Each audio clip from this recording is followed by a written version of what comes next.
Olá, muito boa noite para todo mundo. Bebendo na generosa fonte da sabedência dos velhos boiadeiros e da experiência dos pioneiros, a comitiva do Terra Viva DBO TV está encarregada da prazerosa missão de chamar os companheiros e companheiras fazendeiros desta freguesia para começar mais uma função novidadeira e já anuncia a recitação da nossa prosa brideira do dia.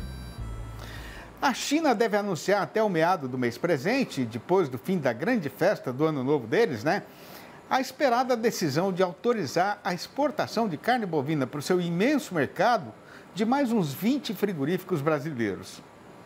Conforme a gente já falou aqui recentemente, e os companheiros e companheiras fazendeiros já têm perfeito conhecimento, as autoridades sanitárias do gigante lá do Oriente Distante já tinham feito interneticamente a inspeção de uns 40 estabelecimentos candidatos a mandar o produto lá para o outro lado do mundo, na segunda vez que este sistema eletrônico foi usado, Pois então, a situação atual é que os relatórios da fiscalização já foram lidos e analisados pelos técnicos chineses e devolvidos para o Ministério da Agricultura para que as empresas tomem as devidas providências, se for o caso de corrigir algumas pequenas inquerências.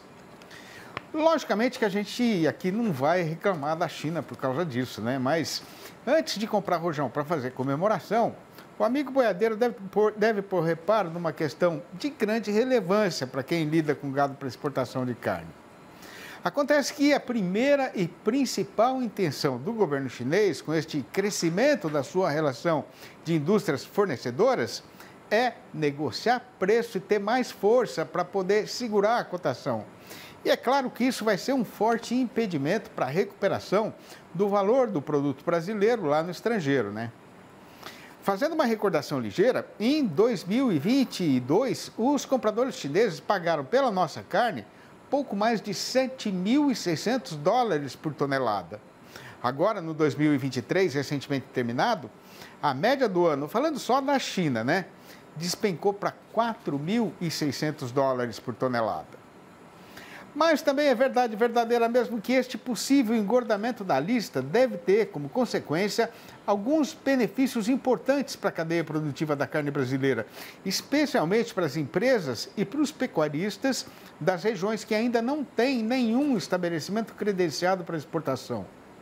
No caso dos frigoríficos, além de aumentar a sua freguesia e de reduzir sua dependência do mercado caseiro, outra grande vantagem de poder vender lá fora a sua mercadoria é receber o pagamento em dólares, Já para quem ganha a vida na lida de gado, a possibilidade de ser fornecedor de animais para o setor exportador, que paga mais pela arroba, vai valorizar a produção, incentivar o investimento na qualidade do rebanho e aumentar a rentabilidade da atividade. Pois então, o caso é de se preparar e esperar o comprador chinês chegar, Tem hora em que o caminho se enrola e o serviço embola, e aí não adianta o caboclo teimar sozinho. Para não ficar perdido no eito, o melhor jeito é procurar a orientação de um especialista e, para fazer esta função, a gente anuncia a apresentação da Conversa com o Analista, numa parceria nossa com a Scott Consultoria. Olá a todos que nos acompanham, Pedro Gonçalves aqui, eu sou engenheiro agrônomo e atuo como analista de mercado da Scott Consultoria, e eu estou para falar um pouco sobre o mercado do boi gordo, para esse mês de fevereiro, mês que traz uma dinâmica um pouco diferente dos demais aí ao longo do ano.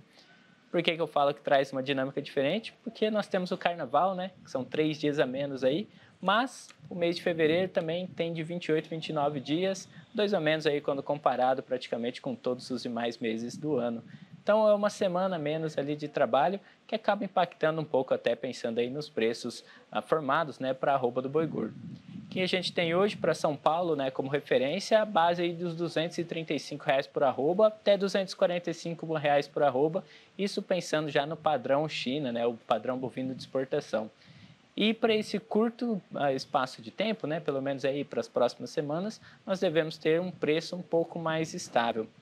Porém, vale ressaltar que na semana do carnaval esse consumo deve vir um pouco maior e também porque estamos no começo do mês aí que está com uma pressão a menos em cima da questão dos impostos pagos aí pela população, sobrando um pouco mais do dinheiro da população para a compra da carne bovina, complementando aí o consumo de cerveja que vem aí com o carnaval, fazendo aí também, quem sabe, né, um churrasco, o que traz uma demanda um pouco mais aguçada, né, por parte da carne bovina.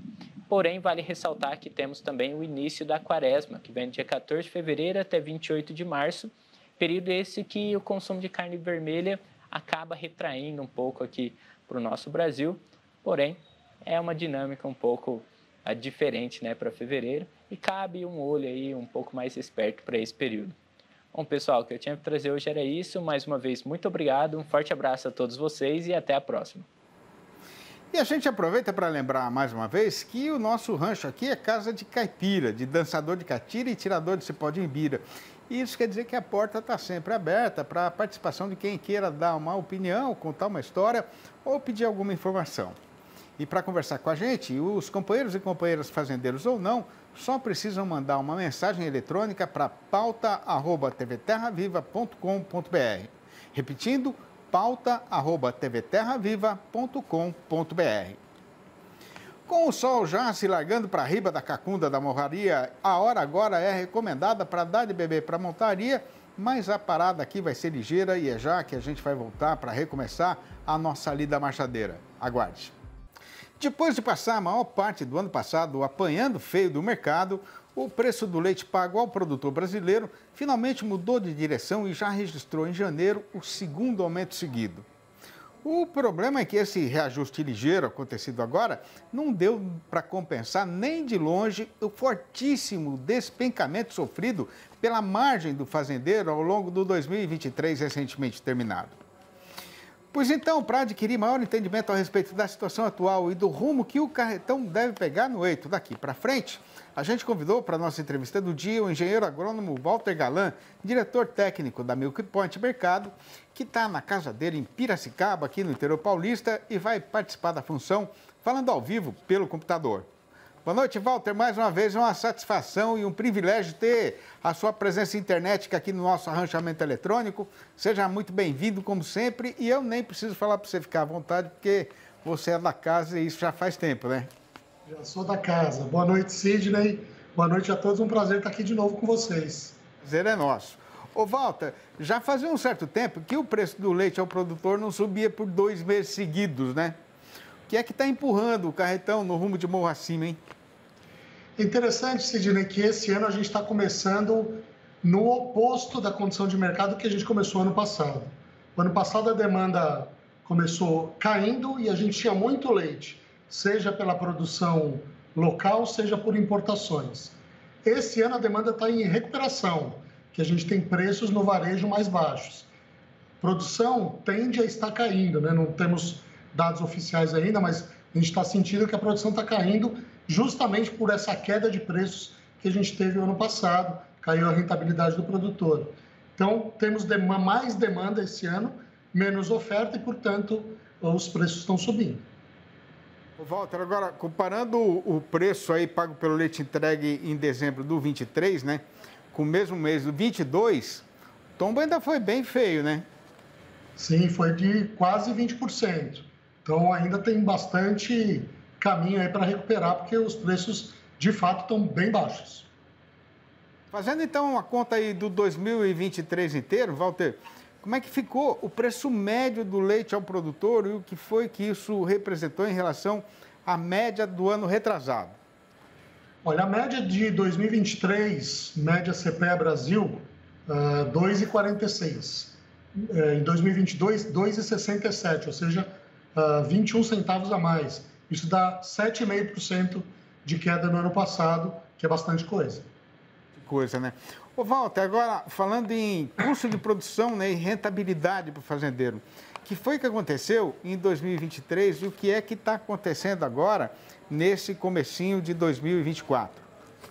A gente olhando o dado do índice de custo de produção da Embrapa, nos 12 meses de janeiro a dezembro, ele caiu ainda 0,9%. Mas ele vem acelerando nos últimos meses de 2023 e agora no começo de 2024. Um sinal é a rentabilidade, aquele nosso RMCA, que a gente fala sempre aqui. Se pegar o primeiro semestre de 2023, ele cresceu 55% em relação ao primeiro semestre de 2022. Mas se pegar o segundo semestre, ele caiu quase 25%. Então você teve um primeiro semestre muito bom, mas um segundo semestre muito ruim, que é o que ajuda a definir como é que vai a produção nesse começo de ano. Por isso que a gente está vendo a produção desanimada e desacelerando. É isso que eu ia te perguntar agora, né? A respeito da captação de leite pelos laticínios brasileiros, né? Como é que foi esse primeiro mês do ano, hein, Walter? A gente não tem os dados oficiais, o IBGE solta sempre com alguma defasagem, né? Mas conversando com os diferentes laticínios nas diferentes regiões, a gente vê produção caindo, Cid. Principalmente nas faixas de produtores menores, né? Que são os que vêm sofrendo mais. Uhum. Ô, Walter, quando é que a importação vai cair mais substanciosamente, hein? Porque isso está atrapalhando bastante ainda, continua atrapalhando, né? Está atrapalhando.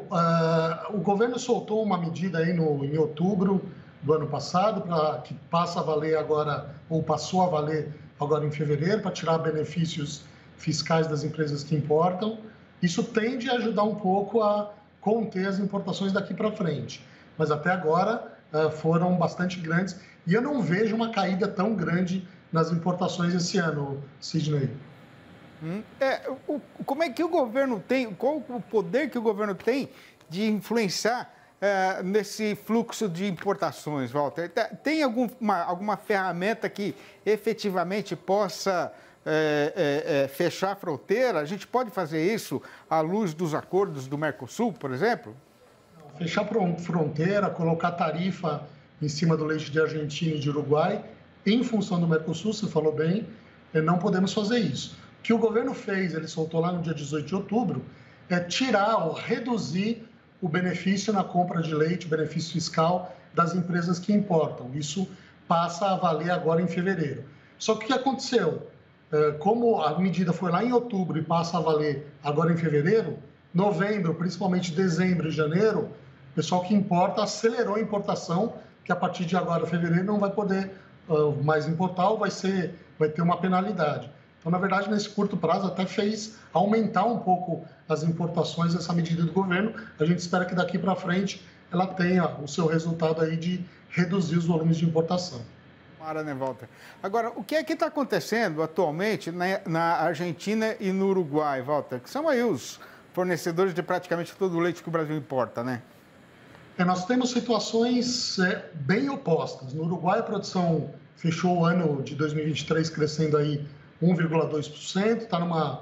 Eles não crescem muito, né? Porque eles têm pouco leite no consumo interno, muito para exportação.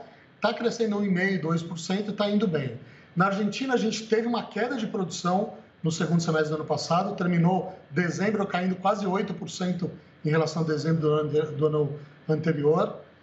Esse novo governo desvalorizou rapidamente a moeda, então o preço ao produtor ele caiu aí de 37, 38 centavos de dólar para 20, 20 e poucos, e de um dia para outro, você imagina que desespero. Então, produção caindo. E o consumo caindo também, do outro lado, pela alta inflação. Então, a gente tem que ver bem o cenário de Argentina. Eles tendem a ter leite para exportar para a gente, mas o Uruguai está numa situação bastante mais tranquila. E tem também uma atenção aí daqui para frente, Paraguai está começando a exportar volumes interessantes aí para a gente. Não como Argentina e Uruguai, tão grandes, mas Paraguai está se desenvolvendo no leite. Interessante, informação nova essa. Walter, agora, juntando tudo aí que a gente falou, né? O preço do leite ao produtor aqui no Brasil vai continuar subindo? Temos que sim, Sidney. Temos menos leite nesse começo de ano, nesse primeiro semestre, a demanda se recuperando, o preço do leite tende a subir, inclusive mais rápido e um pouco mais forte do que a gente normalmente vê. Muito bom. Vamos esperar e vamos torcer para que as coisas melhorem para o produtor brasileiro de leite, né? Walter, muitíssimo obrigado mais uma vez pela sua participação aqui no programa e até a próxima. Obrigado, Sidney. Obrigado a todos. Até a próxima. Obrigado. Essa porteira lindeira da gameleira que a boiada acabou de passar fica certinho na metade do caminho que a comitiva tem de percorrer para cumprir a jornada que foi combinada. Pois então, a hora é recomendada para fazer a nossa derradeira parada de descanso da boiada, mas a companheira fazendeira já fica avisada de que, quando o serviço for retomado, o assunto da conversa vai ser a negociação do boi gordo, que tem hoje a seguinte manchete avisadeira. Com o fevereiro já entrado e bem andado no calendário, no mercado pecuário está todo mundo esperando o carretão fazer o devorteio e pegar de novo o rumo de subida no estradão. Mas a reação está demorando porque só agora é que o trabalhador brasileiro está recebendo o dinheiro do salário. Para a comitiva do Terra Viva DBO na TV voltar para a estrada não vai demorar quase nada. Aguarde. Pelejando para entender as idas e vindas da nossa praça boiadeira, ilhada umas vezes com a fartura passageira e em outras com a apertura da produção, o Terra Viva DBO na TV pega agora a desfiar o noticiário e o nosso comentário a respeito do boi gordo e da variação da sua cotação.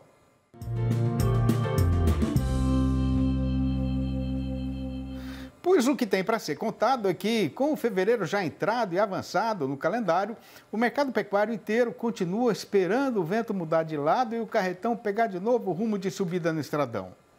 O caso é que, comparando com o roteiro costumeiro de todo o ano, neste 2024, recentemente começado, a cotação da arroba está demorando um pouco mais do que o normal para fazer o devorteio.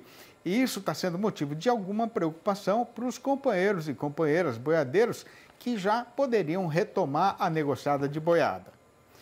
De qualquer maneira, ainda não é o caso de achar que a nossa praça boiadeira está indo para o lado errado, porque, conforme é da sabedência geral de todo mundo, a inapetência da população só sara depois que o trabalhador brasileiro recebe o pagamento do salário mensal, o que está acontecendo justamente agora, né? Sendo assim, nestas horas atuais, o açougueiro está terminando de reforçar o estoque de mercadoria na câmara fria do seu estabelecimento para esperar a volta da sua freguesia.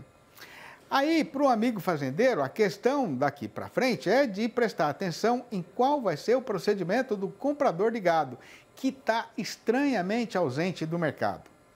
A explicação é que, tendo perfeito conhecimento do lado que bate o vento, esse desinteresse do sujeito na negociação é puro fingimento, né?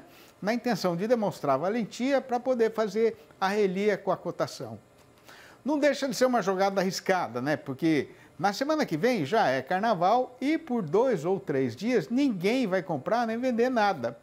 E só depois disso, quando a folia virar cinzas, é que a gente vai saber de que tamanho é a programação do serviço e qual vai ser a real precisão de boiada terminada do seu patrão, que é o dono do frigorífico, né? Por outro lado, a SESEX, que é a Secretaria de Comércio Exterior do Ministério da Economia, mudou o seu sistema de trabalho e só vai divulgar o balanço do setor exportador no meado do mês. Mas como o nosso considerado freguês chinês está outra vez com a fome descontrolada, é feijão contado que o resultado de janeiro foi simplesmente excelente. E com a demanda mundial aumentando fortemente aqui no nosso próprio terreiro, o valor do animal criado e abatido de acordo com o figurino exigido pelo comprador estrangeiro vai continuar firme e ajudando a sustentar também o mercado em geral.